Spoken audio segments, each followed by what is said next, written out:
Well, tonight we have another special podcast for you, coming to you from Jolly Roger, where pirates come to play. They don't like me saying that, so I say it every so often.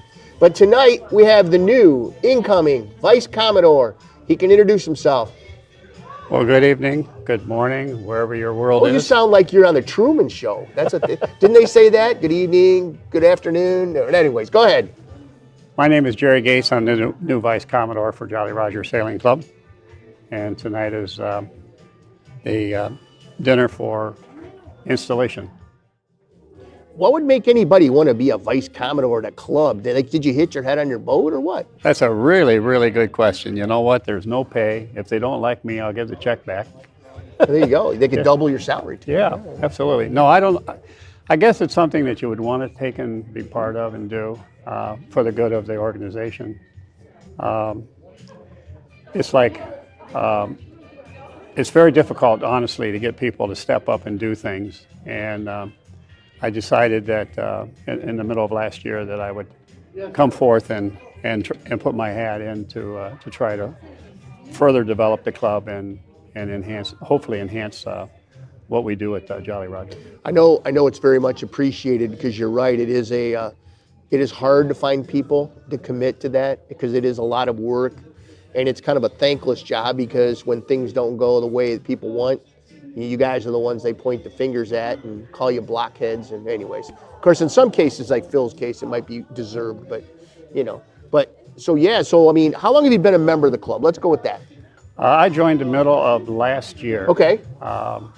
So what would that be, about 15, 18 months, something like that? Close enough. Yeah. And of course, it depends on when people hear this, but yeah, 15, 18. All right. Now, do you own a boat? Actually, I have several. I've got a 12-foot dinghy, a 22-foot Catalina, and a 30-foot Catalina. Now, the 30-foot's new, right? 30-foot's brand new. Not brand new, I mean, but new brand to you. new to me, yes. Okay. What made you think you wanted to go up to a 30? Well, the 22 is in my mind, is not big enough to actually get out past the river area that I would agree with you. That we sell in. And I went on the Buccaneer race this past summer. Whose boat were you on? I was on Matt's boat. Well, the losing boat. Well, I don't know that you would call it the losing boat. We Well, came in third. You know. I saw you guys out there. Did you see it? You guys were having some issues. But go ahead.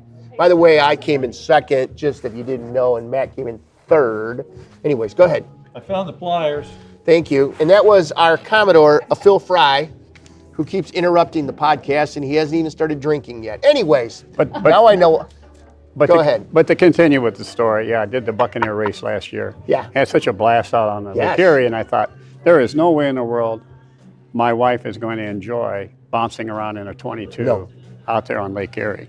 So made arrangements to pick up a larger boat, and haven't had it in the water yet. I do have to do some work on it, but we'll get it out on the water this spring.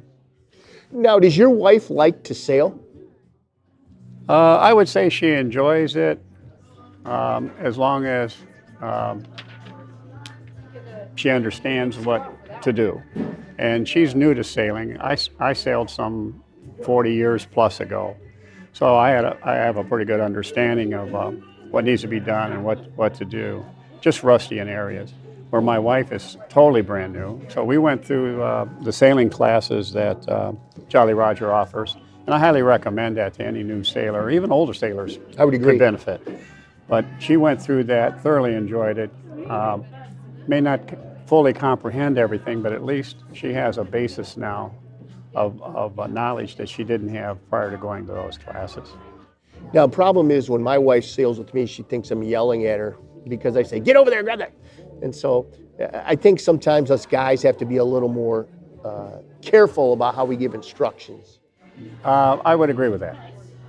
And for other guys, it's not a big deal because we're just used to it and just tell people, well, we can't say what we would tell them. But anyways. Yeah, well, for the ladies, when you're out on the water like that and they don't have the knowledge, they comprehend it as though you are scolding them, if you will. That's a good way to put it. Scolding. Maybe that's a better word I should have used. You're right. Yeah, and for them, we understand what we're trying to get accomplished, to make the vessel move.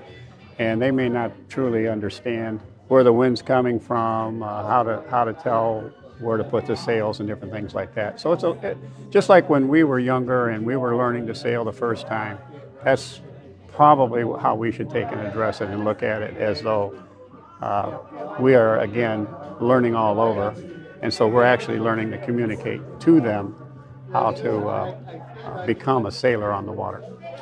It's interesting. We were kind of talking a little bit about our wives, but I had the incoming Commodore on, and she was telling me one of her goals is to get more women involved with sailing, actually sailing, not just coming out and maybe doing the dinner or standing on shore. And I think I would love to see that.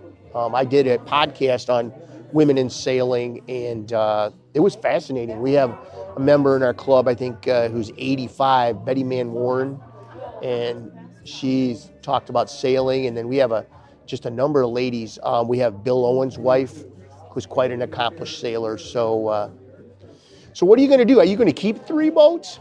Oh, yes, absolutely. The smaller boat can be a dinghy now for the 30-footer, or a fishing boat, or a small sailboat, because it is a sailing dinghy. Now, when you mean smaller boat, you're talking about the one you built, right? Yeah, that's the one I built. Yeah, it's a 12-foot. Yeah. Now, if you guys, those of you who maybe just found the podcast for the first time, you may want to check it out. Gerry tells us about when he actually built this boat, which was pretty fascinating. And you're thinking, what, you could pull that behind your 30? Yes. That's a good idea. Yeah. I don't know that it would fit up on the deck, a lot, because it's not an inflatable. Right, it'd be hard dinghy. to lift on the deck probably. Well, the beauty of it is it only weighs 90 pounds.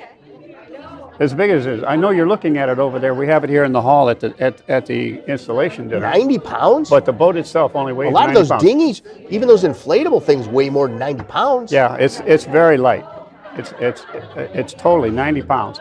And with the sails all up, if you do it that way, then it's roughly 130 pounds. That's still not a lot. No, not at all. Wow, 90 pounds. Now, do you use a motor on that? You can. I have an electric outboard for it. Those electrics seem like they're so expensive, but I would love to have one of those. Well, for my boat. This is a trolling electric motor. Okay. But I do understand what you're talking about, the new motors that are coming out for Yeah. outboards. Yeah, they're pretty intense. Over $1,000 normally. I'm looking at them going, well, I guess I'm going to be a polluter for a while more. Yeah. Of course, on a sailboat, let's face it, you don't use your motor that much. It gets you out, you shut it down, and you sail. Right. If you're going to be a power boater, that is not, you don't want to be in a sailboat because you're going, 6 knots? And I don't know, what would the hull speed be on a 30? Probably 8, you think? 8, 9 knots? If my memory serves me correct, I think it's between 7 and 8 knots. Okay. We took it out on a sea trial just before fall, and so that I could make sure that the engine and everything was functioning correctly, and it was out there without a mast on it. But we had it at about 3/4 throttle doing 8 knots, no problem. Okay. Now, what changes as an incoming? All of the leadership that comes in has vision. What are some things you are going to drive and want to see change, want to see happen? And change doesn't mean that things have been bad. It just means what are some areas?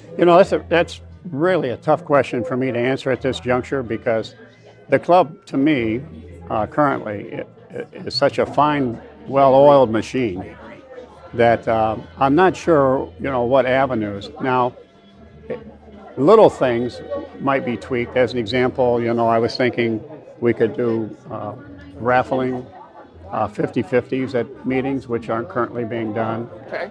Possibly a calendar with the events on the calendar that you could take and I purchase. thought you meant like a beefcake calendar with us sailor guys on there or something. Oh, I don't know about that. No. Not sailors in Speedos, some of the members. No, I don't don't know think we that- make much money on Yeah, that. I don't think that would go over too well.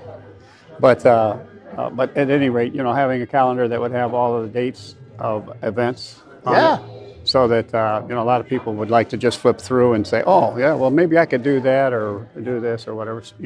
for the various functions that we have, whether it be lunch bunch or racing or meetings or what have you, things like So that. you're thinking more of a printed thing, because I know some of that's available online, but not everybody goes there.